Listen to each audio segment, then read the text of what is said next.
Então, bem lá. Gente, boa noite então. Boa noite. Meu nome é Fábio, eu sou defensor lá em Jundiaí e hoje nós vamos tratar então de um ponto aí muito importante de processo penal, que é a questão das provas. Tá? Nós vamos tratar então especialmente da teoria geral das provas e das provas em espécie. Tá? Vamos tratar dessas duas questões hoje, que é um dos pontos mais relevantes do processo penal. Tá? Queria também, primeiro, elogiar vocês de estarem vindo nessa sexta-feira à noite, um momento de cansa, todo mundo já está com a sua família descansando ou procurando outras coisas para fazer, e vocês estarem empenhados aqui em estudar, para mim, como professor, é um motivo de muita satisfação, realmente estarem todos aqui mesmo, e é assim que se consegue aprovação em concursos, é nesses momentos, vindo, se dedicando, é assim que a coisa vai, nada cai do céu na cabeça de ninguém. Então isso é muito importante vocês estarem aqui. E também vou tratar, para mim também a minha satisfação estar aqui mais uma vez no curso popular. Sei que vários professores vêm, todos gostam muito, sempre elogiam muito. Tá certo? Gente, imagina. Então nós vamos tratar das provas hoje em processo penal, que é um dos aspectos, talvez, se não mais, o mais importante do processo penal. Por quê, gente? Para começar, por que a gente faz um processo penal? Um processo civil? O que a gente quer? Por que a gente instaura o processo? Por que começa um processo? Quais que são os objetivos quando a gente tem um processo?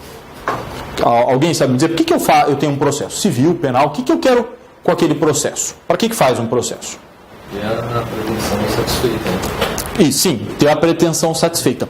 Mas essa pretensão, ela vai vir fundada em determinados fatos. A minha pretensão, eu vou fazer valer o meu direito sobre uma determinada situação fática. No processo penal, o principal objetivo é reconstruir aquela situação que está sendo imputada como crime. Então, no processo penal, o principal objetivo é esse, fazer esta reconstrução daquela situação. Imaginem como se o juiz, o magistrado, fosse um historiador. E ele precisa saber como que aconteceu aquele fato. O juiz, gente, ele precisa conhecer um fato, mas ele não pode ter visto aquele fato, sob pena dele estar contaminado. Né? Ele não vai ser imparcial. Então, como diz o Auri Lopes Júnior, ele é um terceiro que ignora um fato que ele precisa conhecer.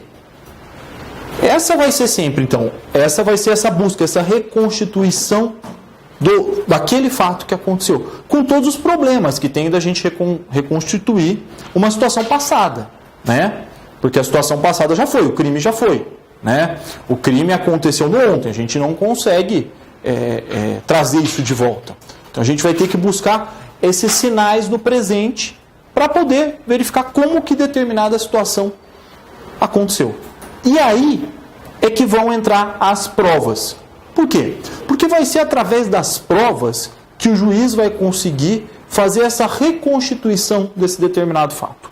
Então, as provas vão ser os instrumentos que vão permitir ao magistrado apurar como que determinada situação se passou.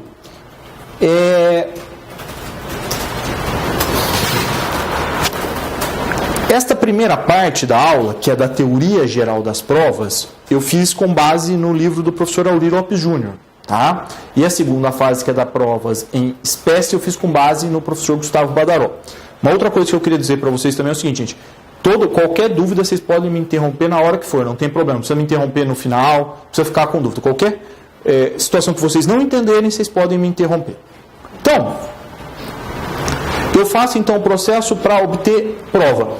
Vejam, esse ritual probatório, ele visa buscar algo que o Auri chama de captura psíquica do juiz. Quer dizer, o meu objetivo é obter o convencimento do juiz para aquela minha tese, ou defensiva, ou acusatória, no caso do Ministério Público. Este vai ser o objetivo, então, das provas. A ideia vai ser obter a chamada captura psíquica do juiz. Tá certo? Tudo bem.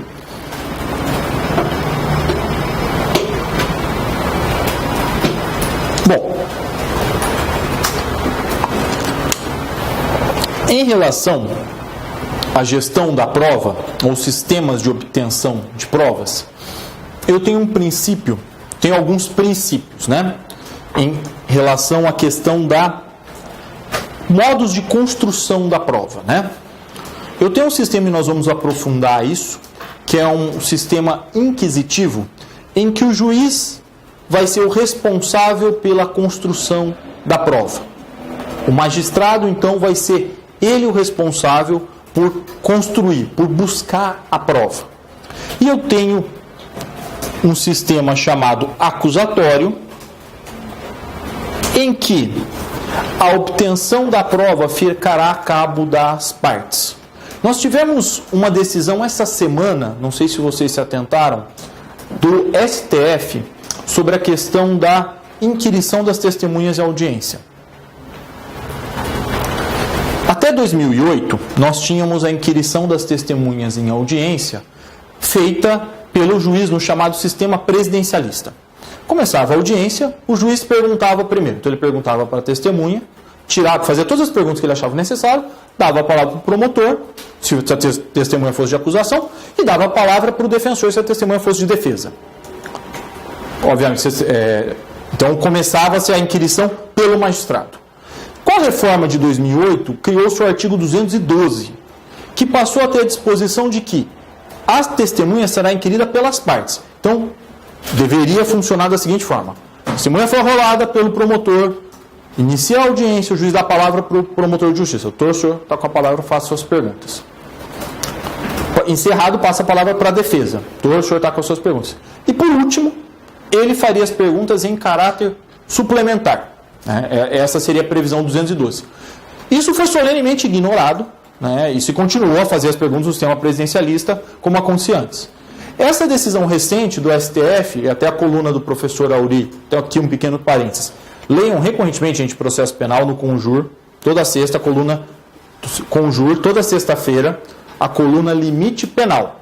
É escrita pelo, vamos lá, Conjur, consultor jurídico, coluna Limite Penal. É do professor Auri Lopes Júnior, do professor Alexandre Moraes da Rosa. Eles dividem essa chama Limite Penal. Toda sexta-feira eles escrevem, tem lá. Então vocês vão lá em Conjur, Colunistas, Limite Penal. É do Auri Lopes Júnior e do Alexandre Moraes da Rosa. Tá? Eles escrevem, às vezes o Jacinto Nelson Miranda Coutinho também escreve também. Então, sempre que, para vocês estarem se atualizando. E não é de processo penal, mas leiam também a de quinta, que é a Senso em Comum do Lênin Streck. Tá? Essas leiam sempre, assim, as duas. E já que estamos nesse site, tem uma de terça-feira, que chama Tribuna da Defensoria. Que é a da Defensoria. Não, é terça, quinta e sexta. Aí vocês descansam os outros dias. Terça, quinta e sexta. Que a de terça chama Tribuna da Defensoria. Então vocês que vão prestar o concurso, é muito importante verificar as atualizações e as informações que tem lá. Certo? Tudo bem. Voltando então. O que teve? Teve uma decisão do STF que reconheceu a nulidade de uma audiência em que não foi respeitado esse rito de inquirição. Quer dizer, de se perguntar primeiro a defesa, depois se perguntar primeiro a acusação, a defesa, depois o juiz. Então talvez seja algo que é muito importante da gente passar a insistir, de vocês saberem que tem essa gestão de prova. E por quê? Porque é sintomático e simbólico, e isso não é desrespeito à figura do magistrado, mas deixar a gestão, a iniciativa probatória na mão das partes como deve ocorrer para o juiz ter essa postura de imparcialidade, de alheamento à causa. Se você deixa o juiz sair perguntando, ele vai atrás de uma versão que ele acha correto, que ele quer buscar. Que é a mesma coisa, não sei se aqui na capital já está instalado, imagino que já esteja, que é aquela questão que se tinha do magistrado ditar o que ia ser transcrito no termo de audiência de testemunha. Agora estão gravando, né? Que eu acho que é melhor. Porque você tinha, às vezes... Aqui acho que estão gravando também já? Isso é melhor, porque... Não, você já viu também. No criminal começou agora a gravar. Eu já vi também. E tem engraçado que alguns juízes lá de onde eu atuo não estão gostando exatamente porque eram os que não constavam o que a parte dizia. A parte dizia um negócio, eu não constava o que a parte dizia, e aí você ficava naquela situação. Então gravando é a melhor situação. E vamos ver se isso seria importante trazer para vir o sistema, o sistema de inquirição, vir para as partes para o que eles chamam do cross-examination, que é o exame cruzado das provas, que é aquilo que a gente costuma ver. Normalmente em filme, que dá a palavra para um e para outro. Qualquer filme de tribunal que vocês forem ver, filme americano, o juiz não pergunta nada. Por quê? Porque o juiz não pergunta, não é o papel dele. Né? A prova tem que chegar produzida. Pode ver, todos os filmes que vocês forem assistir, vocês já viram, séries, tudo. Mesmo aquela série Lei e Ordem, que era bem punitivista, né? ela não tinha, era sempre o promotor e o defensor. O magistrado não fazia perguntas. Então, acho que ele pode fazer, se ficar algum ponto não esclarecido, mas não ir atrás da prova, que é essa gestão antiga da questão da prova, tá certo? Vamos passar um pouquinho mais para frente.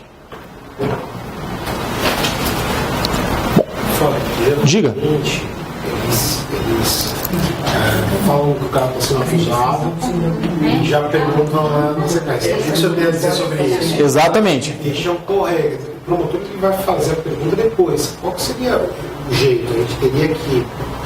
Então, agora como isso está acontecendo, isso está sendo gravado, eu acho que assim, ficar se degladiando na audiência não leva a nada. A pessoa que você está defendendo foi condenada, consta que foi feita dessa forma e vai pedindo nulidade. Tentar ver se isso pega, porque se começa a ter uma série de alterações ou reformas dessas decisões, isso aí pode mudar o entendimento. Eu acho que assim, ficar brigando, batendo boca na audiência, acho que não adianta. Deixa. Depois na apelação de... Já fala, apresenta como preliminar. Isso. Mas precisa fazer constar em ata, né? Como tá gravado, tá? Não precisaria. Já está gravado. Já está gravado normalmente, né? A dúvida é assim, você teria que pontuar isso? Eu acho que você pode até, de início, isso é nulidade absoluta, né? Que nós temos um problema sério com as nulidades, né? Porque... Deixa acontecer para depois responder. Dá para deixar acontecer. Não tem uma obrigatoriedade, só uma nulidade absoluta, né? Agora, você pode pontuar no início, falar assim, o senhor vai fazer pelo sistema presidencial, vou fazer, doutor, eu costumo fazer, tá bom, só queria constar-se. E segue, tá? Ou, simplesmente, deixa, porque está gravado agora, não tem nem como dizer. Está gravado, agora não tem nem como dizer. Então está gravado, começa ele perguntando, só basta ver o filme. Então isso, basta ver o filme. Como é a nulidade absoluta, e o código não deixa margem para dúvida, é uma questão a ser suscitada. Tá certo? Vamos lá, prosseguindo, gente. Bom, em relação, eu queria tratar com vocês de alguns princípios, tratando da teoria geral das provas. É importante lembrar a vocês o seguinte. Primeira coisa e mais importante, principalmente na prova da defensoria. O nosso Código de Processo Penal é de 1941. É um código de inspiração nitidamente fascista.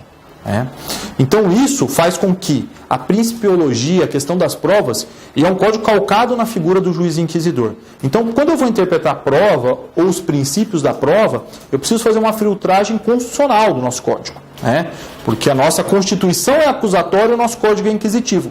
Isso é a origem de uma série de problemas que nós temos na gestão do processo penal. Porque nós temos uma Constituição que é democrática, que é acusatória, e um código que não é. E a conciliação disso, muitas vezes, é bastante problemática, né? Muito problemática. Vamos lembrar que a exposição de motivos do Código de Processo Penal, ela tem uma manifestação contra o princípio da presunção de inocência. Sempre importante a gente ter isso em mente.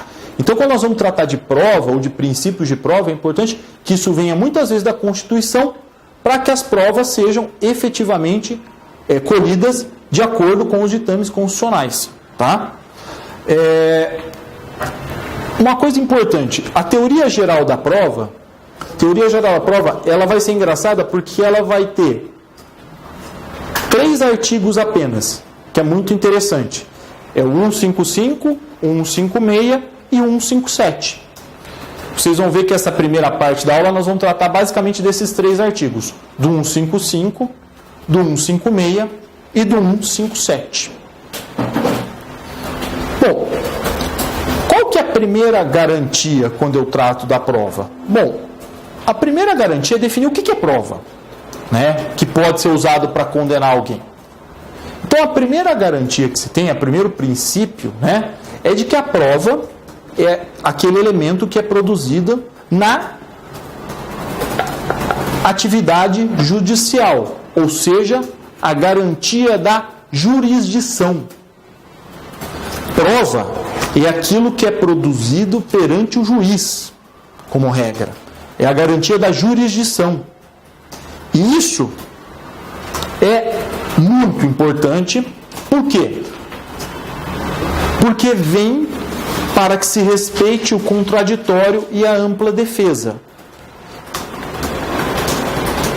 E isso está previsto aonde? No artigo 155 do Código de Processo Penal, gente.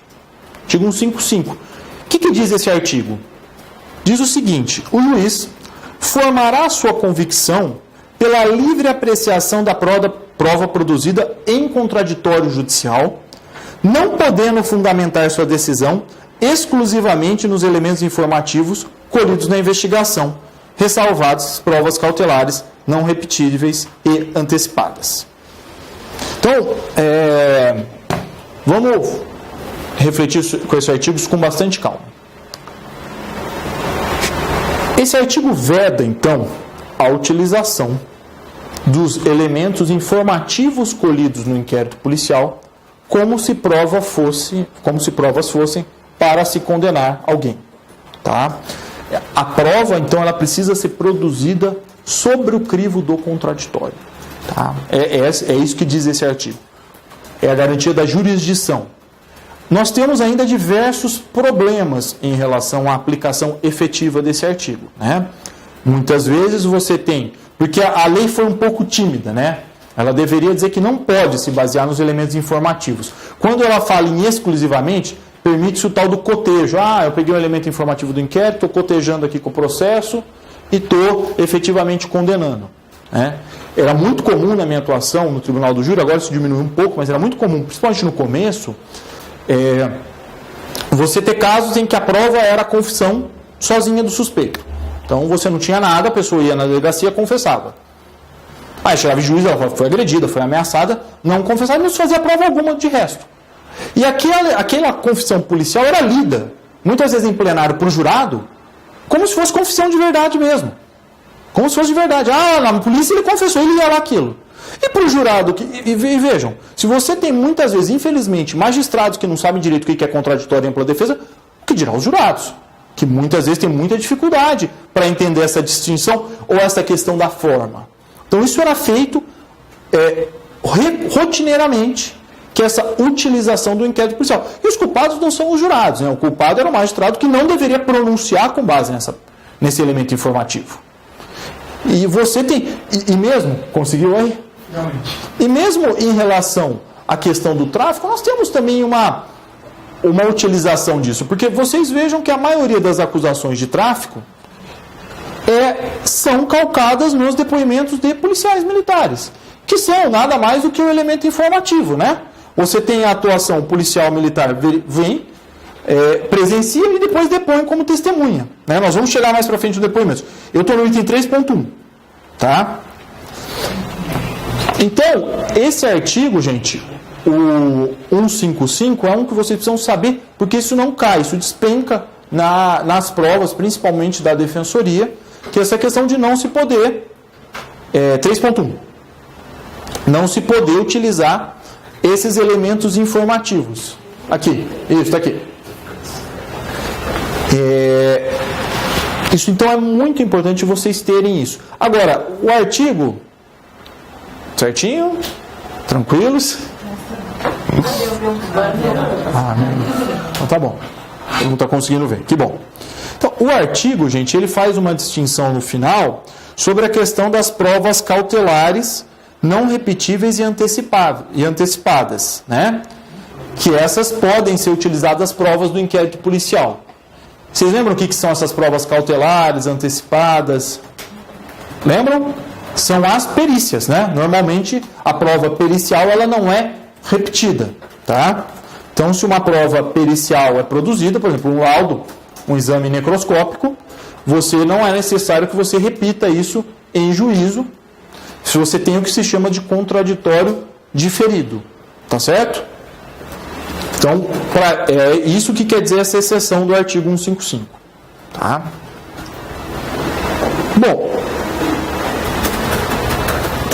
a segunda garantia, e que é algo que vocês precisam saber, que é muito importante, é a questão do indúbio pro réu, tá?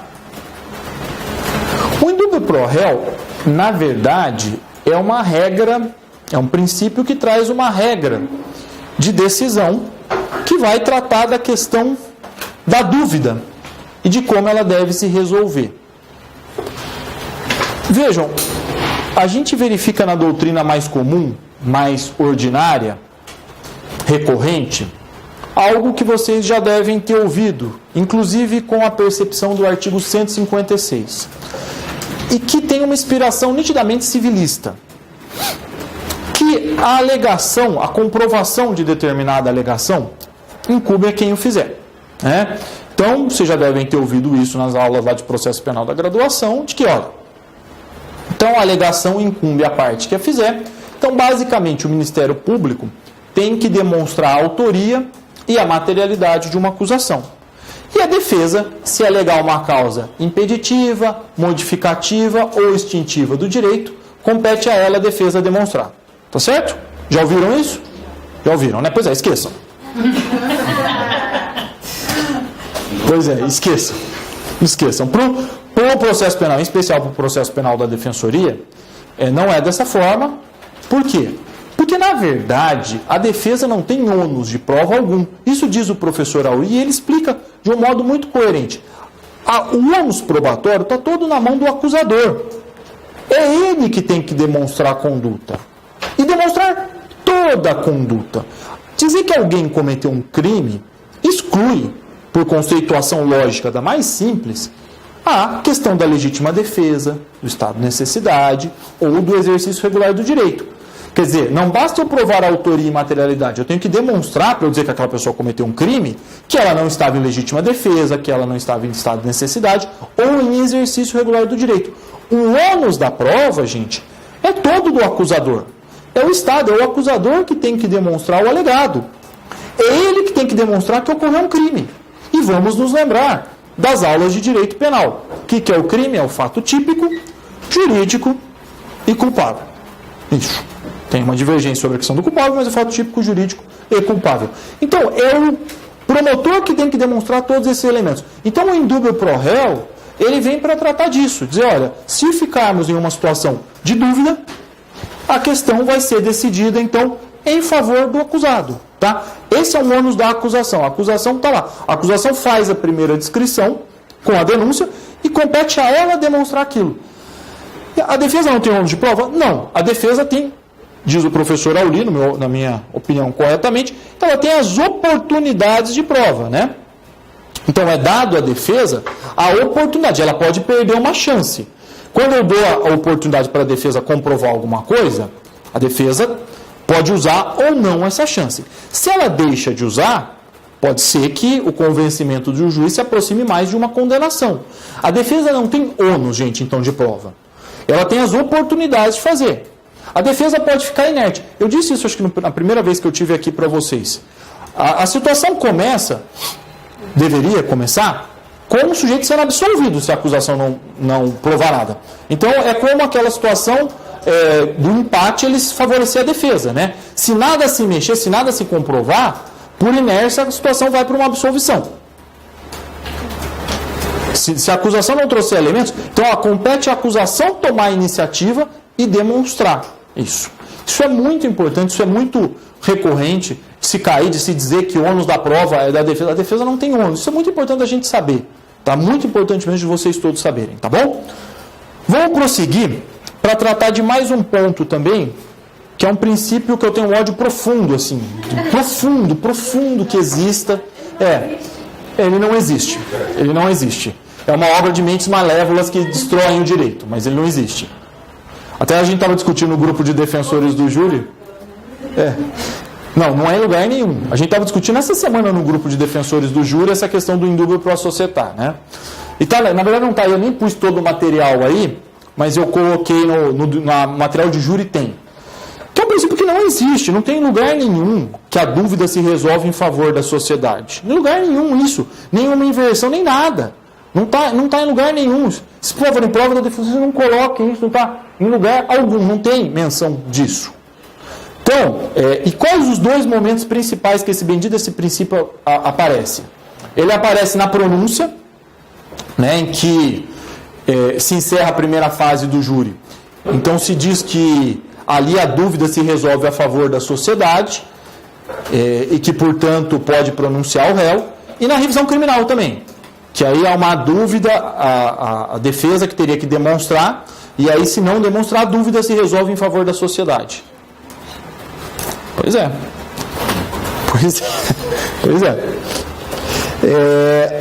Gente, vamos fazer uma distinção aqui clara. A pronúncia e a revisão criminal são situações em que há uma exigência probatória menor. Veja, para eu pronunciar alguém, eu não preciso ter uma prova tão robusta como eu teria para condenar. Isso é verdade. Por quê? De onde que eu estou tirando isso? Eu estou inventando isso? Não. Está lá no Código de Processo Penal. Bastam indícios de autoria e prova da materialidade. É isso. Então, nessas situações, eu posso pronunciar. Então, uma prova que talvez não me autorizaria a condenar, mas que me leva a crer que, olha, pode ter sido aquela pessoa, me autoriza a pronunciar. Agora, na dúvida, não. O juiz, na dúvida, não tem que decidir nada. Isso não sou eu quem estou dizendo. Tem uma passagem no livro do professor Fernando da Costa Tourinho, que cita o Dr. Torres, que é o juiz do júri de Campinas, ele fala, na dúvida você não pode pronunciar. O juiz não tem que decidir na dúvida. Se ficou em dúvida, é porque o Estado não demonstrou. Aliás, o professor Paulo Rangel diz isso no livro dele. Ele fala, olha, eu não posso premiar a acusação que não demonstrou o que tinha que demonstrar. Ele fala, não, você não demonstrou, eu vou te dar outra chance lá no júri. Isso não existe. Mas infelizmente acontece. Infelizmente acontece, né? Essa ideia do indúbio pro societá é algo que a gente tem que combater sempre. Não foi só o corpo que não apareceu. Julgar em outro local também, que não foi o local que ela supostamente morreu. Tem um livro do advogado do Brunos, chama Lúcio Atolfo. E ele fala, eu li, eu fiquei impressionado com a quantidade de nulidades que tinha. A juíza mandou, só para vocês terem uma ideia, para a gente voltar. Ela mandou, ela é juíza criminal, ela mandou o cartório de outra cidade expedir uma certidão de óbito. Em nome da Elisa. Mandou, assim, mandou expedir. Ela não recebeu o recurso da defesa, não deu cópia. Não, o processo foi conduzido assim, para aparecer todas as nulidades, porque foi uma série de... não recebeu o recurso, o advogado recordou, não recebeu, isso não existe assim. A impressão que deu é que ela assumiu realmente o papel de protagonista e quis ali tomar uma série de medidas. Quer dizer, mandar expedir uma certidão de óbito, se qualquer outro juiz faz isso, leva uma representação na corregedoria dele, se for ter feito um negócio desse. É um arrematado de um absurdo, né? Então, bom, aliás, a gente está vendo absurdos, né? Essa semana teve outro... Teve um juiz do júri, acho que de Santos, que determinou a prisão preventiva de uma pessoa, de uma mulher, foi de Santos, ele determinou a prisão preventiva da mulher sem ouvir o MP, e ela nem denunciada era, de ofício. Ele foi denunciado por abuso de autoridade, pelo Procurador-Geral de Justiça. Pois é. Então, pra gente ver... Né? Completo abuso de autoridade, né? E a outra situação em que aparece muito, gente, essa questão do indúbio pro societá é na revisão criminal, em que se diz que a defesa tem que trazer uma prova para demonstrar que a acusação que tem que trazer uma prova para demonstrar que aquela decisão, que ali vigora o indúbio pro societá. Na verdade, na revisão criminal, você tem que levar uma prova, não. A defesa para desconstituir aquela situação. O que é uma meia-verdade. Pode ter revisão criminal com prova nova. Agora, se a decisão que condenou contrariou o texto da lei ou as provas que tinha no processo, isso deveria ser reavaliado. Acontece que a interpretação na revisão criminal é a mais restritiva possível. Muito difícil você conseguir provimento em uma revisão criminal. E vocês, na hora que entrarem na Defensoria Pública, a gente recebe várias, e algumas condenações efetivamente absurdas, mas é que você tem muita dificuldade para rever. Então esse princípio ele aparece nesses dois momentos. Tá certo? Vamos prosseguir, gente.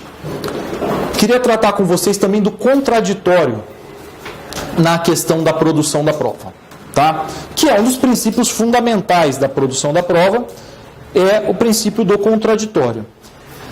A Aqui, as partes, gente, defesa e Ministério Público, foram formadas para se contradizer.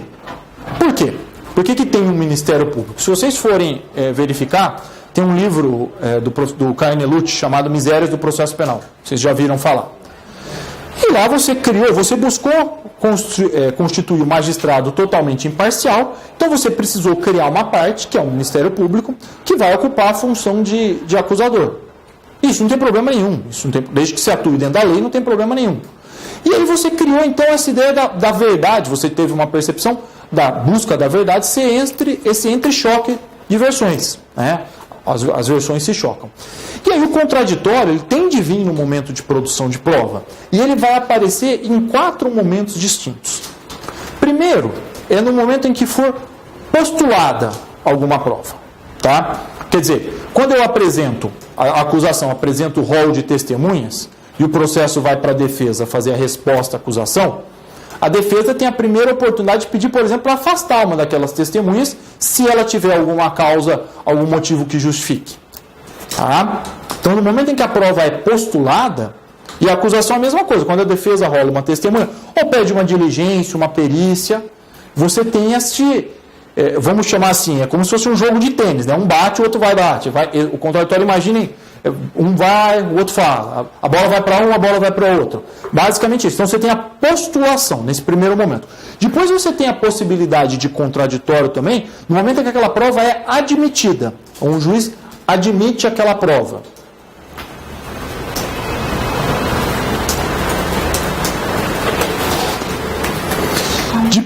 Depois você tem um terceiro momento, que é o momento em que a prova é produzida. Aqui vai ser especialmente sobre prova testemunhal. Tá? Então, na audiência, vem uma testemunha, a parte que arrolou pergunta primeiro, depois pergunta a outra parte. Né? Então, na produção dessa prova, vai ser feito um laudo. Vai para uma das partes fazer pergunta, quesitos, e depois vai para a outra parte. Então, você tem postulação, admissão, produção e, por último, valoração. A hora que você tem o acervo probatório todo produzido, as partes vão tentar, em memoriais, interferir na valoração de determinada prova. Né? De que valor que vai ser dado para aquela prova, que valor é que não vai ser dado. As partes vão poder debater isso. Para vocês terem uma ideia com alguns exemplos práticos, que isso é muito importante. Tive um caso recente em que foi feito pela acusação a postulação da retirada de sangue do acusado para fazer um exame de DNA com o sangue que foi achado no local do crime. Né? E o juiz tinha determinado isso, sem ouvir a defesa. A gente pediu para ele rever essa decisão, dizendo que o réu não concordava com aquilo. E foi determinado, então, que aquele procedimento não fosse feito. Quer dizer, a retirada de sangue não poderia ser feita porque o réu não concordou com aquilo. Então, você tem essa deliberação. Tem um outro processo que a gente está discutindo, depois eu até vou falar melhor quando a gente for tratar de prova ilícita, que é um homicídio em que teria uma confissão do acusado que foi filmada por policiais militares e juntada no processo. Filmada por policiais, prenderam o cara e filmaram ele confessando. Que é um completo absurdo, né? Porque eu saiba, a polícia militar não tem competência para filmar, nem para obter confissão de ninguém. Aí, o juiz concordou em tirar a confissão filmada. Aí, a promotoria, de um modo mandrake, né, João Sem Braço, chamou os dois que fizeram a confissão para eles contarem como é que foi a confissão. Eu falei, não, isso é muito espertão. Vai chegar lá com o sujeito que, não, eu fiz a confissão, não, ele contou para mim, não bate. Vocês imaginam que o cara que fez o vídeo vai falar, não, eu bati nele para ele confessar? Claro que não, vai dizer que foi tudo certinho. Isso é um jeito João Sem Braço de se usar isso. Então, esse debate vem em vários momentos, com testemunhas, com provas. Mas o que a gente vê de gente dando João Sem Braço, achando que... Isso é muito comum. Vocês vão ver, e o que é mais triste, quanto mais vocês forem estudando o processo penal, como as regras elementares são desrespeitadas, assim, sem a menor cerimônia. Sem a menor cerimônia. A pessoa acha que ela está fazendo justiça, e aí ela pode tudo. Eu estou fazendo justiça, eu estou resolvendo, eu estou aqui fazendo bem. O pessoal, quando acha que está fazendo bem, então é um desastre, normalmente. Fazendo bem, vou resolver todos os problemas do mundo, e para que seguir? E para que usar o código, as regras que estão lá, não faz muito sentido. Né? Então, chega a ler manifestações que beiram se fosse o Datena que escrevesse a manifestação, ia ser melhor que aquilo. Né? Você poderia, por exemplo, pedir diligência, esse tipo de coisa, nos meus momentos aí. Tanto na resposta quanto na audiência. Normalmente, o ideal é que se peça na resposta, porque senão pode ter havido a preclusão. Na audiência, você pode pedir se algum dos testemunhos levar a uma diligência. Mas, gente, o momento oportuno para a defesa pedir tudo que ela precisa pedir é na resposta à acusação. Tá? Porque depois o juiz pode julgar preclusa o seu pedido. Então, obviamente que se ao longo da instrução surgiu uma informação nova que não se tinha antes, você pode. Tá? Você pode... Diga. Se a perícia for pronta depois da resposta da acusação. Aí pode pedir na audiência. Ou depois que você teve ciência. Vamos lembrar sempre, quando você teve ciência de uma perícia, de um documento, gente, se não concorda, já fala na hora. Tá? Já na hora. Porque senão, precluiu. E para a defesa tudo preclui. Tá? Para a defesa tudo preclui rápido. É impressionante como tudo preclui muito rápido. Então, teve ciência de uma perícia, não concordou, pede requisitação, pede complementação, pede todos esses elementos. Tá? Não, isso tem que pedir assim, na primeira oportunidade que está no processo. E se vocês, os que ainda estão advogando, às vezes pegam um processo que isso não foi feito, pegarem processo novo, deem uma olhada de cabo a rabo, que às vezes ficou coisa pelo caminho. Muito comum isso. Fica informação, fica diligência, fica prova pelo caminho. E aí depois para consertar é muito, muito mais complicado. Tá certo? Vamos prosseguir então. Bom, em relação à prova e ao direito de defesa, que é o último ponto aqui, nós temos de tratar então que o direito de defesa, ele é dividido, né, em dois aspectos: defesa técnica e autodefesa, tá? Então, a prova normalmente ela é postulada pela defesa técnica e exige-se a presença do defensor nos atos de produção de prova, tá? Então, é sempre exigida a presença do defensor nos atos de produção de prova, tá? E na autodefesa, eu vou ter aquela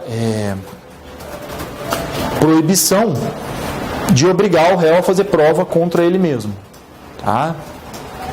Professor, diga. Uma pergunta que não está muito assim brincada. Pode? Porque no ECA, quando se fala do adolescente que está cumprindo medida imputado de um ato infracional, certo?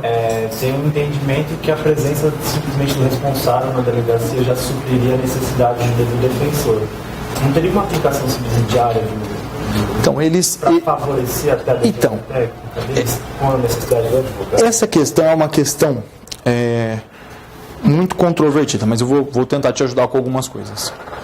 A bem da verdade, se o inquérito policial fosse levado a sério e não fizesse prova, quer dizer, se a gente tivesse uma percepção de que o contraditório e a ampla defesa são aquilo e o que deve ser valorado é aquilo que é produzido em juízo, não seria necessária a presença de um advogado e só do responsável, porque é a mesma coisa que você tem em relação ao adulto. Os atos praticados na delegacia de polícia não precisam estar supervisionados pelo advogado, porque, em tese, esses atos vão ser refeitos em juízo.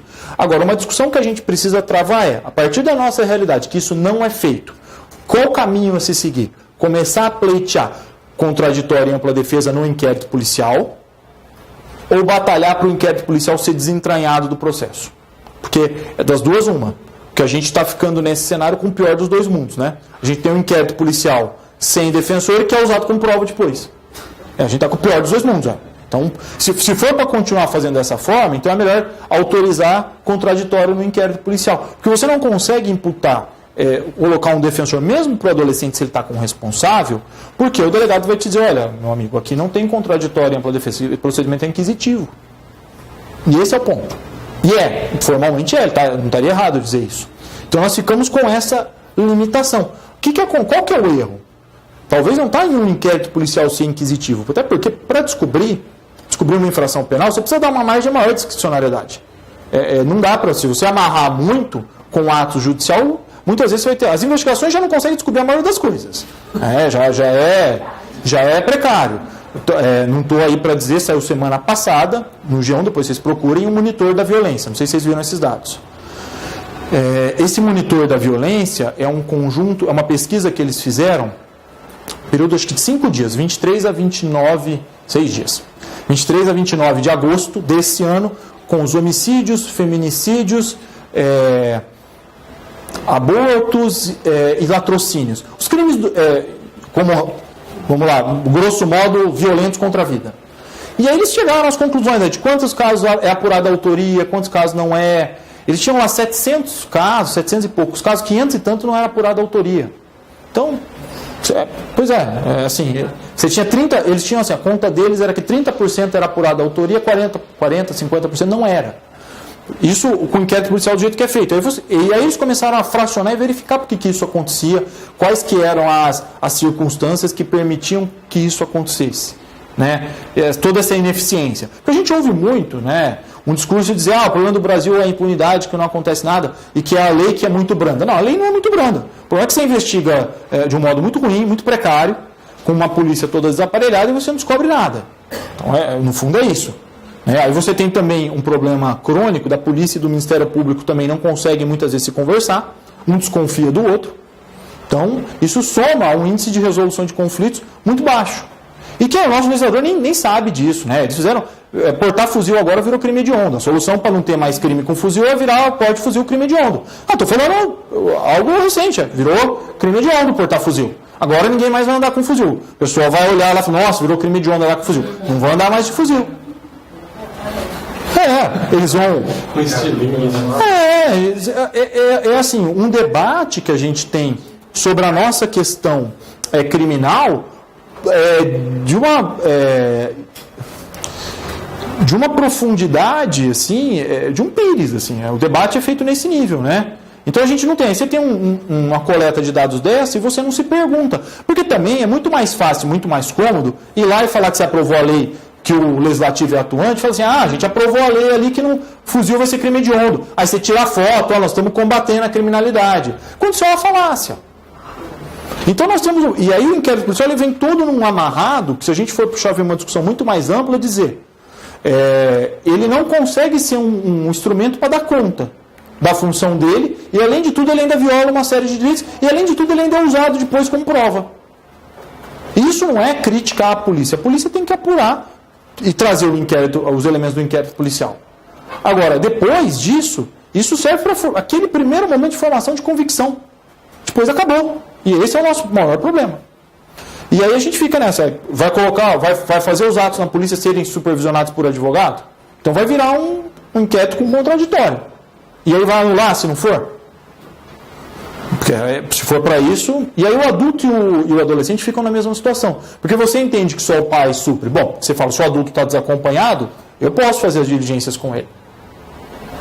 Essa é uma questão muito importante da gente debater. E aí eu também não sei se a gente fica, às vezes, num plano mais ideal de tratar essa questão da defesa ou da autodefesa, num plano ideal, mas que a realidade é outra. Então talvez a gente devesse assumir que, olha, vai continuar usando inquérito, então é melhor ter alguém lá mesmo, que pelo menos garante uma apuração com respeito aos direitos.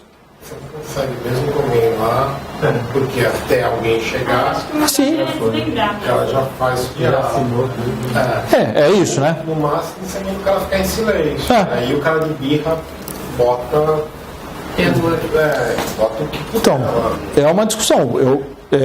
Hoje a gente tem que desentranhar isso, porque do jeito que a gente faz, vira muitas vezes e é muito triste isso, às vezes o processo vira um jogo de cena, né? Você tem um processo lá que é um jogo de cena, né? Pessoal, né? O delegado tem um ego muito ferido. No caso, que era uma aberração, porque fui na delegacia e mandei para ficar em silêncio. Aí beleza, ficou. Aí o delegado usou um inquérito, dizendo que ele informalmente tinha falado, que tinha feito e tal, e o promotor usou isso depois. Então na denúncia e tudo, tá que o cara confessou, falou que tinha parceiro, não sei o que, só que ele negou. Ele ficou em silêncio, na verdade. Isso é duro, né? Esse negócio da confissão, tal da confissão informal, é muito complicado, é muito difícil mesmo. Gente, vamos prosseguir para os sistemas de valoração das provas. O primeiro sistema é o sistema tarifado. Esse sistema da prova tarifada, ele predetermina um valor para determinada prova. É um sistema que a gente tinha, em que se tinha, por exemplo, a ideia da confissão como rainha das provas. Hoje em dia ele não é mais aplicado. A ideia da prova tarifada, determinada prova tem determinado valor pré-estabelecido pelo legislador. Esse sistema tinha isso como base, né? A ideia de uma prova, essa prova ela tem esse valor. Então a confissão era a rainha da prova. O sujeito confessou, acabou. Resolveram. Era o probatio probandi, que se falava no latim. Né? Você tinha a aplicação, você tem alguns resquícios disso, né? Com a questão do laudo, por exemplo, de você ter a infração que deixa vestígio ter que ser demonstrada por laudo, né? Isso ainda é algum resquício dessa questão, tá? Depois você pulou de um sistema desse, que era da prova tarifada, para o sistema da íntima convicção. E que aí é um sistema que é totalmente o oposto. O juiz ou o julgador faz a valoração da prova de acordo com a íntima convicção dele, sem precisar motivar, tá? Então a avaliação é feita de acordo com a convicção. Isso ainda se aplica no tribunal do júri, né? Vamos lembrar que os jurados eles decidem por íntima convicção. Quer dizer, a convicção que o jurado forma sobre a prova, ele não precisa fundamentar,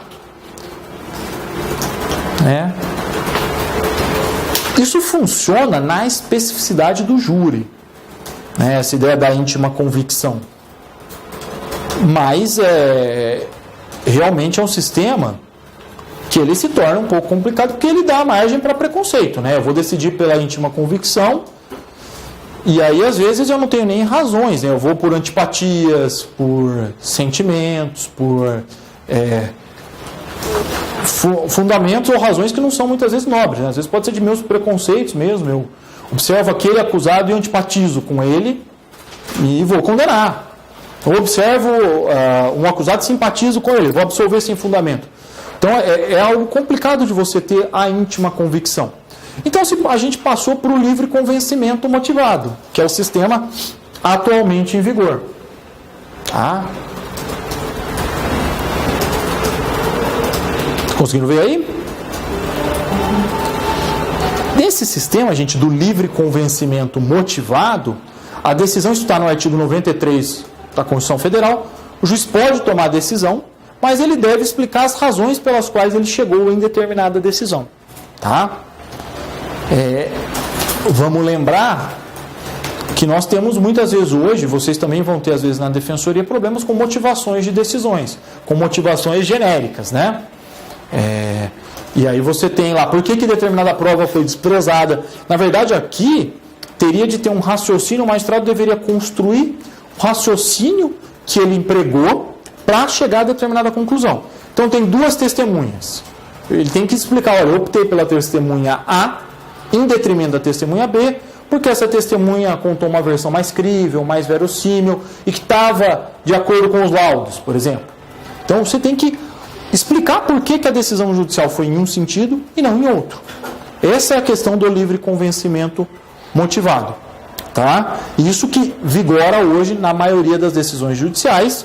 Tá? Vamos nos lembrar só que isso muitas vezes alguns juízes fundamentam de modo genérico. Né? Vou dar um exemplo para vocês de uma situação que eu achava surreal. A gente tinha em audiência de custódia em Jundiaí, tinha uma magistrada que tinha um modelo para prender todo mundo. Então toda a audiência de custódia ela prendia todos os réus que iam lá com o mesmo modelo. E aí um dos meus colegas, não foi nem eu, copiou todas as decisões que ela tomou naquele dia e juntou em um HC para cada um dos caras. Falou, olha, é uma adesão padrão, sem motivação, e conseguiu eliminar. Pô, olha, isso não é motivação, né? Eu copiar todas as decisões, eu tenho uma adesão padrão, não é motivação de nada. Certo? Então, essa é a questão então do livre convencimento, tá certo? Gente, eu coloquei aí também o princípio da identidade física do juiz, né, que é muito importante na valoração da prova, que o juiz que vai valorar a prova, isso pode descer lá, é o juiz que tenha presidido a audiência, né? Vamos lembrar que o processo penal, como regra, as provas são produzidas em audiência. Então é muito importante que o magistrado que vai decidir seja aquele que tenha presidido a audiência, né? Isso garante que ele forme a opinião dele, a convicção dele pela prova que ele testemunhou, que ele presenciou, né? Foi feita na frente dele. Hoje nós estamos com o sistema das gravações, também fica uma impressão, acho que a gravação num ponto ela é vantajosa, embora para você trabalhar ela dá ela é mais difícil, porque Às vezes você vai fazer uma audiência, vai fazer eventualmente um júri com a gravação, é complicado de você apontar onde está aquele trecho para o jurado, né? Uma dificuldade que a gente tem, né? Mas, para o juiz, para o tribunal rever, é melhor rever a mídia. Você consegue perceber algumas coisas que você não revia no escrito, né?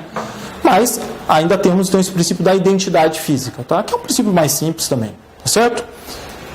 Gente, queria tratar com uma questão com vocês, muito importante no processo penal. Eu falei um pouco para vocês dela na outra vez que eu tive aqui, falando do inquérito policial, mas gostaria de repetir ela porque ela é muito importante, que é a questão da verdade no processo penal.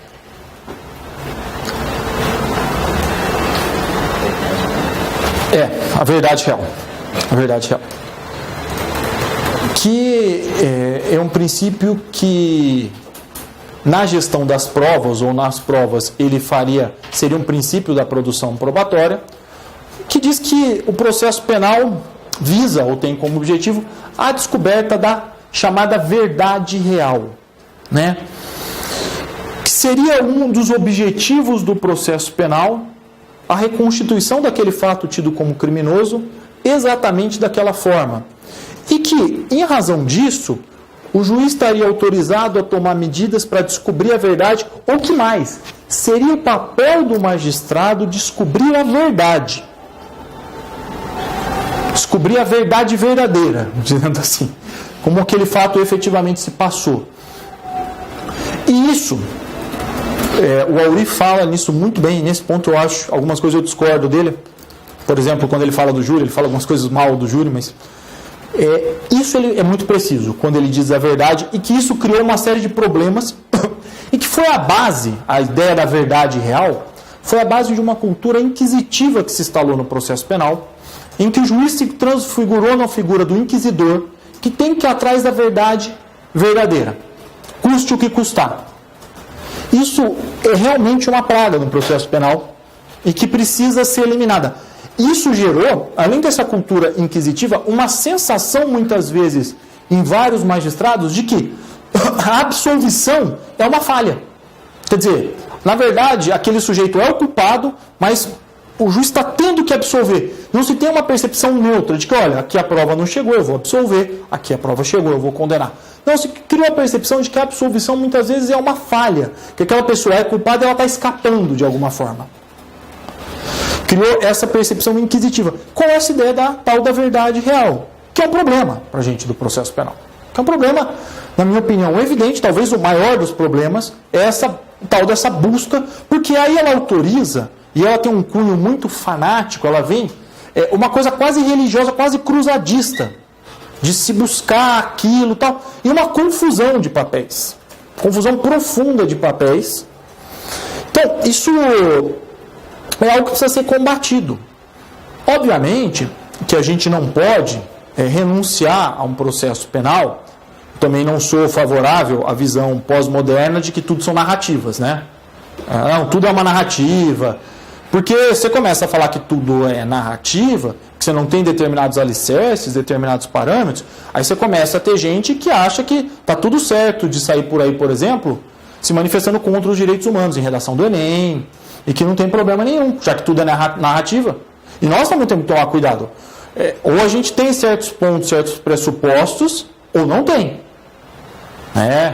E essa questão, porque a gente está muito na nossa sociedade que é pós-moderna, que é, na minha opinião, algum dos grandes problemas que a gente tem em razão disso, de trazer essa questão de só tem narrativa, não tem verdade, isso é muito problemático. Agora, a gente tem que caminhar, então, para um ponto de equilíbrio. E o processo penal também. Nós não podemos também fazer um processo penal, e aqui eu discordo do Auri, que ele acha, no processo penal não pode ter ambição da verdade. Alguma ambição de uma verdade aproximativa tem que ter. Alguma ambição de, tentar se descobrir, se buscar de uma forma, com garantias e com as regras do jogo colocada, como aquela situação ocorreu, isso tem que acontecer. Porque senão também a gente está com um processo que, eu não estou buscando o que aconteceu, então como é que eu vou depois poder apenar ou não aquela pessoa? Se eu não tenho vínculo nenhum com fato algum. Vira um sistema esquizofrênico também. Então, por que nós estamos fazendo isso? Então, agora você tem uma verdade, e nesse ponto o Badaró define melhor, uma verdade aproximativa. uma verdade possível, né, que a gente vai chegar. Talvez a nossa verdade no processo penal vai ser como as certezas que a gente tem na ciência, né? Vejam, os postulados científicos, as conclusões que a gente chega, a gente aprendeu isso ao longo do tempo, eles não são definitivos, né? As conclusões da ciência, elas sempre são provisórias com o que se tem de melhor conhecimento científico naquele momento, né? A gente, ainda hoje, adota a lei da gravidade, mas pode ser que não seja assim que o universo funcione e a gente mais para frente vai descobrir isso. Então essa lei vai entrar em desuso, né? A gente tinha algumas leis que se aplicavam para a física que permaneceram quase 2000 anos com Aristóteles e que depois, cientificamente, se descobriu que não era aquilo. Mas todas as certezas científicas têm isso, né, gente? Elas têm aquele caráter provisório. E as nossas conclusões em processo penal, a verdade que se vai chegar, vai ser essa verdade provisória, que ela é uma verdade acima do que a gente chama de uma dúvida razoável, né?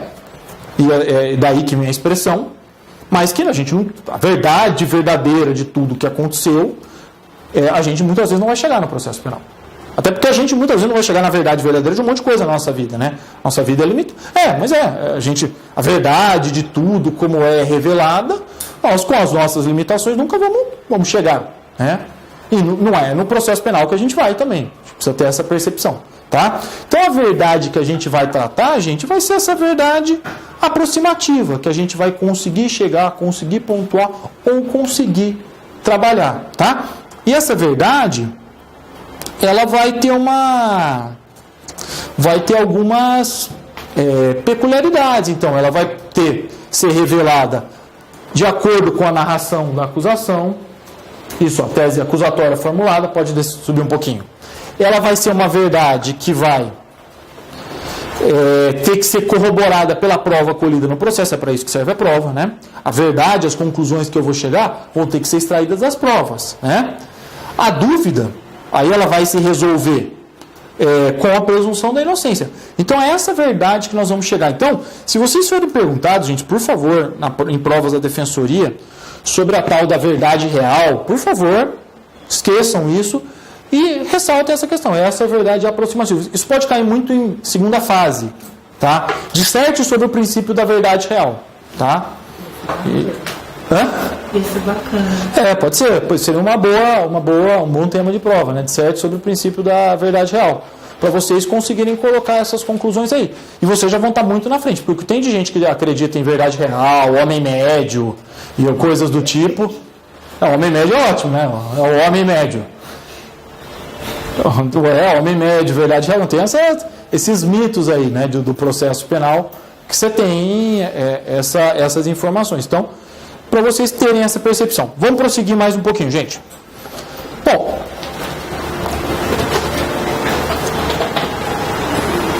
vou descer um pouquinho mais. Eu queria tratar um pouquinho com vocês sobre as provas emprestadas. Tem um princípio, pode descer, esse aqui. Princípio da serendipidade. Serendipidade. Não fui eu que inventei isso para atazanar a vida de vocês. Serendipidade, ele trata das provas emprestadas. Eu estou falando isso, eu vou falar com calma, gente, porque se cair na prova serendipidade, prova emprestada, vocês entram em desespero, meu Deus do céu, o mundo acabou, quem foi que me feliz que inventou isso? Então, para você... Isso.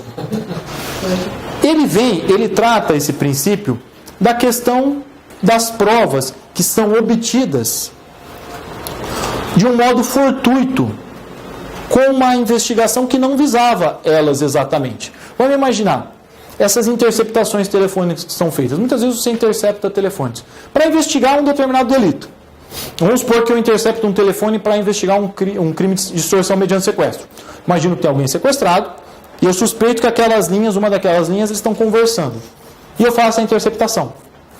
Muitas vezes eu posso descobrir outros crimes, por exemplo, crime de tráfico, um crime de lavagem de dinheiro, crime de tráfico de armas.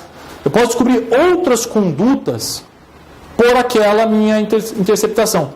O serendip é de uma lenda em que tem uns príncipes que fazem uma viagem e vão descobrindo uma série de coisas que eles não esperavam descobrir ao longo daquela viagem. É daí que vem esse nome. Daí que vem esse nome. E a serendipidade vai ser essa descoberta fortuita, essa descoberta por acaso. É importante vocês lembrarem do nome, para se aparecer serendipidade, não entrar em desespero. Não, é uma descoberta fortuita, não era o que a prova visava naquele momento. Vamos imaginar, naquele momento eu estou investigando uma extorsão mediante sequestro. Eu peço uma interceptação telefônica. E lá pelas tantas eu descubro tráfico de drogas, eu descubro lavagem de dinheiro, eu descubro às vezes quando suspeito agride a mulher, violência doméstica, eu descubro esse tipo de coisa, tá? Então isso daí vem essa ideia da prova emprestada. E aí você tem um limite, né, dessa questão que vai dizer quando que essa prova pode ser utilizada, né?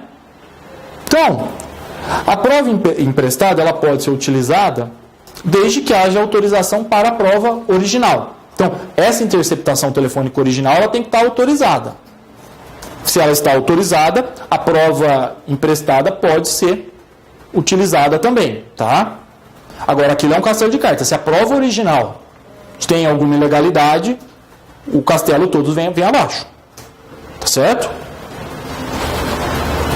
Às vezes dá para usar, eu já vi assim, um estelionato contra o INSS e às vezes tem vários, né, e o cara usa todos, ele vai colocando em todos os processos, para demonstrar que o cara é recorrente, o modus operandi, esse tipo de coisa. Olha... Mas não prova nada, né? Não. E eles aceitam. Isso não, tem que provar além daquele fato, a serendipidade ela vem com a descoberta de um outro crime numa investigação feita com outro objetivo. Né? Dizer que o cara cometeu outros estelionatos, mas do seu estelionato específico você não tem prova, não adianta. A pessoa não vai ser presa pelo conjunto da obra, né? Que às vezes, o sujeito praticou um monte de estelionato, esse aqui foi ele. Não. Tem que ter a serendipidade vem com a descoberta de uma evidência mesmo de um outro crime que eu nem estava visando investigar. Por exemplo, está investigando um crime de lavagem de dinheiro e nessa ligação foi autorizada a interceptação, mas a pessoa confessa um homicídio. Se ela foi autorizada, vale como... Vai valer como prova, sim. Vale como prova em outro processo. Exatamente isso. Não, nós estamos aqui com ela. Eu e aquele cara, nós apagamos ele, está lá no fundo do rio. Está lá jogaram, está com pé de chumbo lá no fundo do rio. Vale como prova. Desde que essa primeira interceptação seja correta. Sim. Tá? Para vocês terem bem essa noção da serendipidade. Tá certo? Gente, agora... Sinônimo de derivada ou não? Não, a derivada não é. Não é. A derivada a gente vai tratar agora um pouquinho, principalmente quando a gente tratar das provas ilícitas. Nós vamos já descer para elas aqui. Tá bom? Bom, gente, aqui, primeiro uma distinção que eu preciso fazer com vocês, né? Então, eu tenho uma derivação entre a chamada... Eu tenho um gênero, que é a tal da prova ilegal. Tá? A prova ilegal. Aqui nós vamos tratar especificamente, quando nós estivermos tratando de prova ilícita, do artigo 157 do Código de Processo Penal. Tá? Eu falei que a gente vai tratar de 3 artigos, mas uma aula vai ter 3 artigos, mas eles têm muita coisa. Então agora nós vamos para o 157. Então nós temos um gênero chamado prova ilegal. Desse gênero, prova ilegal, eu tenho 2 espécies, que é a prova ilegítima e a prova ilícita. Tá? Vamos lá. A prova ilegítima é aquela prova que é produzida em desrespeito a determinadas regras processuais penais. Prova ilegítima. Então a prova ilegítima, gente, é produzida em desrespeito a regras processuais penais. Estava citando um exemplo para vocês agora no começo da aula. Na inquirição das testemunhas, o magistrado iniciar perguntando, essa prova vai ser uma prova ilegítima. Ela está em desrespeito às regras processuais penais. Se eu vou fazer um reconhecimento na audiência, por exemplo, e eu vou lá e ponho só o suspeito que está com a roupa de preso e falo para a vítima assim, aquele sujeito lá, esse reconhecimento é uma prova ilegítima. Foi ele que assaltou o senhor? Conhecimento é uma prova ilegítima. Né? Então, há um desrespeito, então, no momento dessa produção. E a maior confusão que nós temos? Qual que é a outra hipótese, então? É a prova ilícita. A prova ilícita, gente, é produzida com desrespeito às garantias constitucionais. Então, a prova ilícita ela é produzida com desrespeito a alguma das garantias constitucionais. Tá?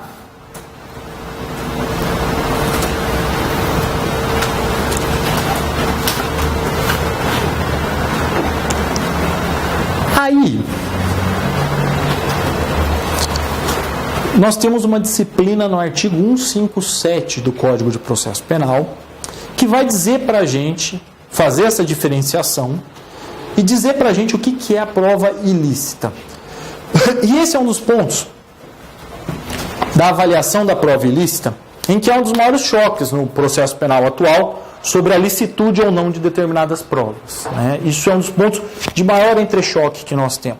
Impressionante como isso dá pano para manga, essa questão da ilicitude das provas e um embate de muita força de se fazer flexibilizar cada vez mais a questão da ilicitude das provas. Se busca cada vez mais diminuir. Diga. Isso no caso, por exemplo, uma conversa telefônica sem autorização judicial seria uma prova ilícita. Ilícita. Por que é uma prova ilícita a interceptação telefônica? Que é... Isso. Eu acho que eu vou fazer uma distinção também de interceptação e gravação clandestina. Sim. E a Ó, vamos lá. A interceptação telefônica. Por que ela é uma prova ilícita e não ilegítima? Porque eu tenho direito ao sigilo. O que está sendo violado? Sempre que vocês pensarem em prova ilegítima, vocês vão verificar. Tem um direito, uma garantia que está sendo violada. Eu tenho direito ao sigilo das minhas comunicações.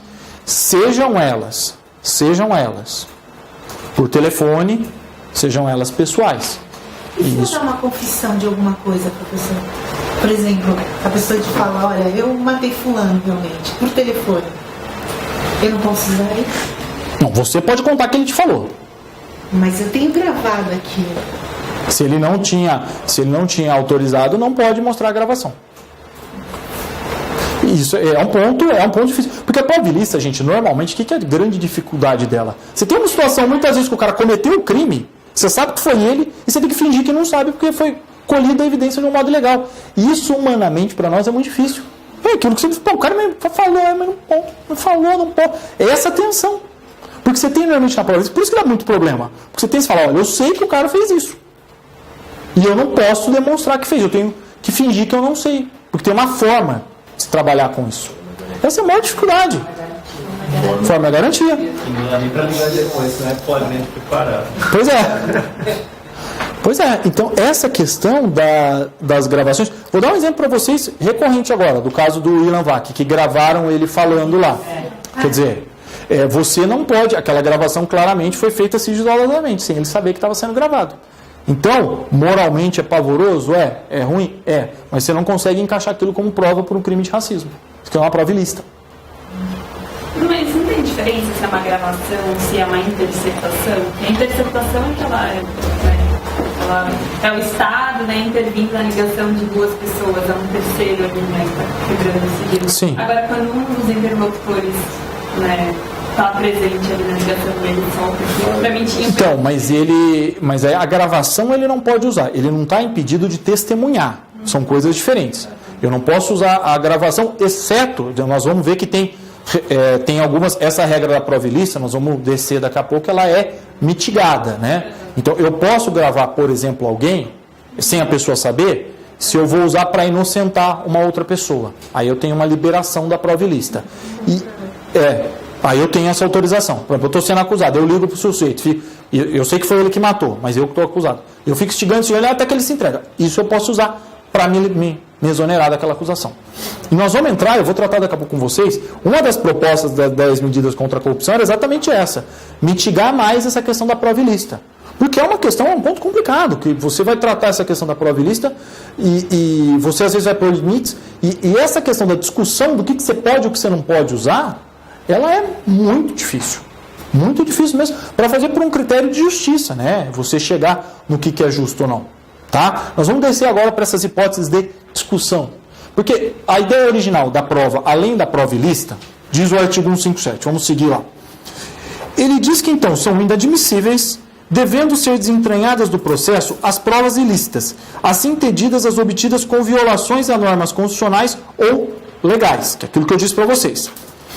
Agora, um ponto importante. Não basta só a prova ser ilícita, ela pode dar origem a outra prova. Pode ser que eu tenha provas que são derivadas. Acho que alguém de vocês tinha me perguntado, acho que você tinha me perguntado derivada. Você tem prova que é derivada da prova ilícita. Isso. São derivadas. Que possa ser obtida por um outro meio que uma fonte independente desse. Exatamente, exatamente. São também inadmissíveis as provas ilícitas, salvo quando não evidenciados.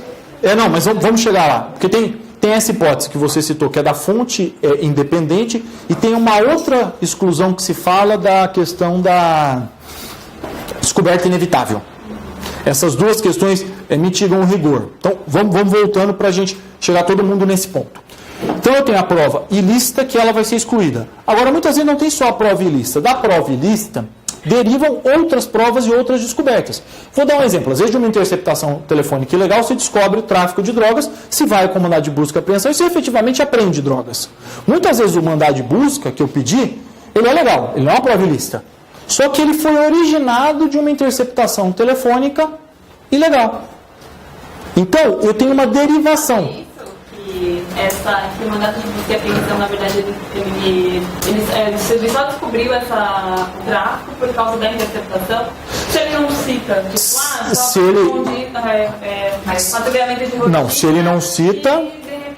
se ele não cita, você não descobre. Perdeu. Se ele não cita isso, você não tem como demonstrar isso, não consegue. Não precisa ser só interceptação telefônica. Vamos supor que você pega um pequeno vendedor de drogas. A polícia pega, cobra o cara de pancada. Ele conta onde é que estão as coisas. Isso é prova ilícita. Pode ser. Vou lá, cubro o cara de pancada e ele me conta. Essa prova é ilícita. Por derivação. Quer dizer, a busca, a prisão não foi. Mas ela deriva de algo ilícito. E aí você tem uma ideia chamada da teoria dos frutos da árvore envenenada. Daí que vem essa ideia. Por isso que chama a teoria dos frutos da árvore envenenada. Quer dizer, a árvore, a hora que começou, ela tem uma ideia de envenenar as outras coisas. Eu estava discutindo com vocês no começo da aula. Aquela prova que eu estava tratando, que é o depoimento dos policiais que fizeram oitiva, quer dizer, eles foram prendendo, os policiais militares prenderam um cara, ele era acusado de participar de uma morte de um policial. Eles teriam ido explodir um caixa eletrônico em Itupeva, e a hora que estavam fugindo da polícia, teriam atirado e matado um policial. E aí prenderam todo mundo, e aí, a hora que prendeu o colega de farda, isso é muito comum, às vezes a polícia passa completamente do limite. Prenderam esse cara, sentaram ele no chão e filmaram ele confessando. Ah, foi você, não sei o quê, não sei o quê. E juntaram isso no processo. Isso é prova ilícita. Primeiro, a polícia militar não tem competência para ouvir suspeito, não é papel da polícia militar. Segundo, o chão de onde ele foi preso não é local. Terceiro, não tem prova nenhuma que ele foi cientificado da advertência de Miranda, que ele podia ficar em silêncio, que ele podia não falar. Né? Bom, aí o juiz tirou isso. Só que aí a promotora chamou esses dois policiais como testemunhas, que era uma prova derivada. No meu entendimento, essa prova está contaminada. E essa é a discussão, para tratar com vocês essa questão da prova ilícita e das árvores envenenadas. Então, quando a gente fala de fruto da árvore envenenada, a gente está falando de uma prova derivada de uma prova ilícita. Muito bem, então nós temos prova ilícita sem garantias. Aí nós vamos para provas derivadas das ilícitas. Fruto da árvore envenenada. Agora nós vamos ter duas exceções que a colega colocou, que vão mitigar essa teoria dos frutos da árvore envenenada. Que são... E aí continuando então no 157. Então vamos lá. São também inadmissíveis as provas derivadas das ilícitas, salvo quando não evidenciado o nexo de causalidade entre umas e outras, ou quando as derivadas puderem ser obtidas por uma fonte independente da primeira. Aí ele define um pouco melhor. Considera-se fonte independente aquela que por si só, seguindo os trâmites típicos e de praxe, próprios da investigação ou da instrução, seria capaz de conduzir ao fato objeto da prova. Tá? Então, a questão aqui da exclusão, então, da regra da prova envenenada, da teoria do fruto da árvore envenenada. Eu tenho, então, duas teorias que fazem essa exclusão, tá? Que são, desci bastante agora aqui, não sei se... a teoria da fonte independente, que as provas derivadas da ilícita poderiam de qualquer modo serem descobertas de outra maneira. Desci bastante. Se quiser descer mais ali, desce mais um pouquinho. Mais um.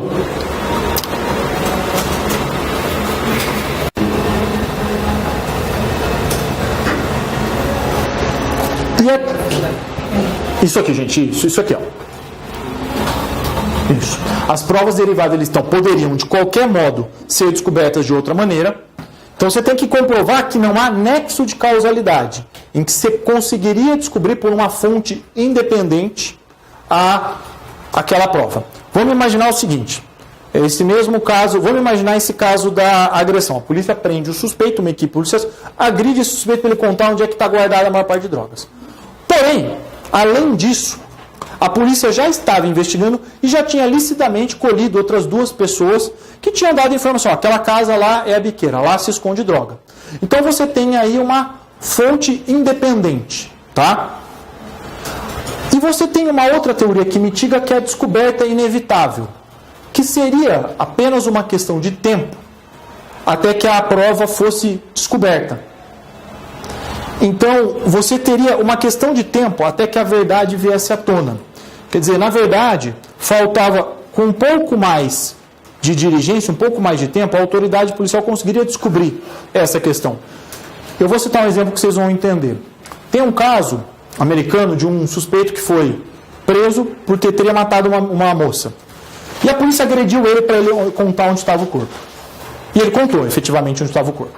Porém, já por ocasião do desaparecimento dessa moça, foram iniciadas buscas pelas redondezas. Então, mesmo que o suspeito não tivesse contado onde ele tinha colocado esse corpo, seria uma questão de tempo até que se descobrisse onde é que esse corpo estava enterrado. Tá?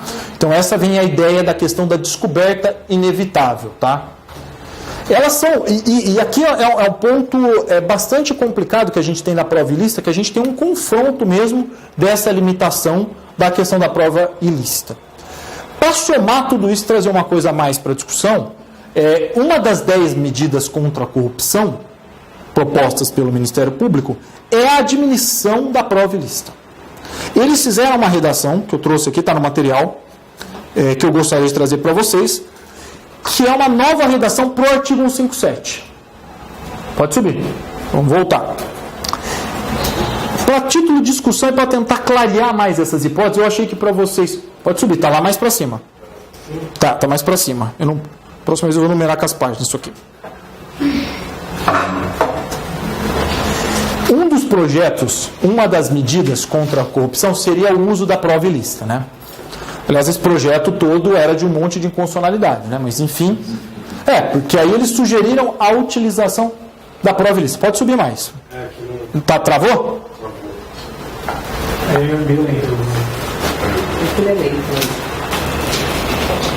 Espera aí, mais um pouquinho. Pode subir. Aqui, essa aqui, pode deixar aqui. Muito bem. Então, o que é uma das medidas? É a medida 7 deles. É a questão eles alterariam o artigo 157 e aqui eles criariam um parágrafo 2º. Só diminui um pouquinho para mim. Que vai dizer o quê? Desce aqui um pouquinho, desce. Consegue subir um pouquinho para aparecer. Ele vai dizer que exclui-se a ilicitude da prova quando? E eles vão dar 10 hipóteses. Isso. Exclui-se a ilicitude da prova. Tá? Então aqui o que acontece? Qual que é a sugestão do MPF? Que nessas hipóteses aqui, a prova vai deixar de ser ilícita e vai poder ser admitida. É isso que eles sugerem. Tá? Então, uma das hipóteses que me chamou mais a atenção. Aqui a primeira, não evidenciado o nexo de causalidade, nós já sabemos disso, que é a tal da prova, a fonte independente. As derivadas, fonte independente, ele repete mais ou menos. Aqui é um perigo, né? A prova, então, vai ser excluída a ilicitude quando o agente público houver obtido a prova de boa-fé ou por erro excusável, assim entendida a existência ou inexistência de circunstância ou fato que o levou a crer que a diligência estava legalmente amparada. Está no texto dele, não fui eu que fiz o texto, não me olhem assim. Eu estou só estou trazendo, não escrevi esse absurdo. Mas é isso, quer dizer, você dizer que o sujeito estava de boa fé, o sujeito estar de boa fé na prova ilícita é um ótimo motivo para ele não ser processado por abuso de autoridade. Agora, não para legitimar a prova. Né? Porque se o sujeito está de má fé, na hora que faz a prova ilícita, tem que ser processado por abuso de autoridade. Já começa daí. O sujeito estar de boa fé nunca, em hipótese nenhuma, pode legitimar. Porque, gente, como é que boa fé você presume? Não, aí vai começar assim, eu presumo que ele estava de boa fé, a prova é ilícita, mas foi feita de boa fé, ele é bonzinho, ele fez lá o que ele achava que podia, então nós admitimos a prova. Então a interceptação ele não sabia, é difícil saber a interceptação até quando pode interceptar ou não. Então, é difícil saber isso aí. Então, coitado do sujeito, a gente tem que admitir essa prova. Não sabia que precisava do juiz. Pois é. Então, assim, vai ficar assim... Então, e aí vocês veem a hipótese assim, a número 7 também me chamou a atenção.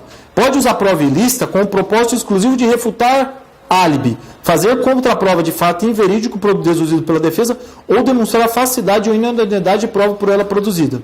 Não podendo, contudo, para demonstrar a culpa ou agravar a pena. É escrito, é isso aqui, ó.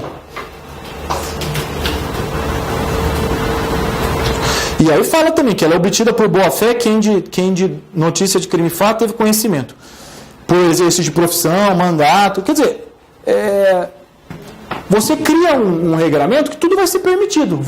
Esse projeto, se for aprovado, ele vai tornar qualquer coisa permitida. Né? Nós vamos ter uma insegurança jurídica absoluta se esse tipo de coisa for aprovado. Tá? E não se divulga isso, né, que é feito, quer dizer, o sujeito está de boa fé, é risível isso, né? Fora o teste que eles queriam fazer o João Kleber com os funcionários públicos, né, para descobrir lá, fazer o teste. Eles queriam, né, para ver se o sujeito... Mas é verdade, o teste lá de idoneidade. Mas eles queriam fazer isso. E entrar lá um sujeito lá na defensoria, a hora que vocês estão trabalhando, e ia lá ficar testando, ver se você é honesto ou não. Não, olha, vou te contratar como advogado. Não posso. Não, vou te contratar. Não, eu não posso. O cara ia ficar me testando. Não, mas é tanto de dinheiro. Você toma, prende. Isso. Gente, isso que está sendo proposto. O absurdo do absurdo. E isso é sério, né? Então, para tratar com você... Pois é, mas isso... Pois é. Então, essa é uma das medidas das 10 medidas. Gente, vocês querem seguir direto ou vocês querem fazer um intervalo? Como é que vocês...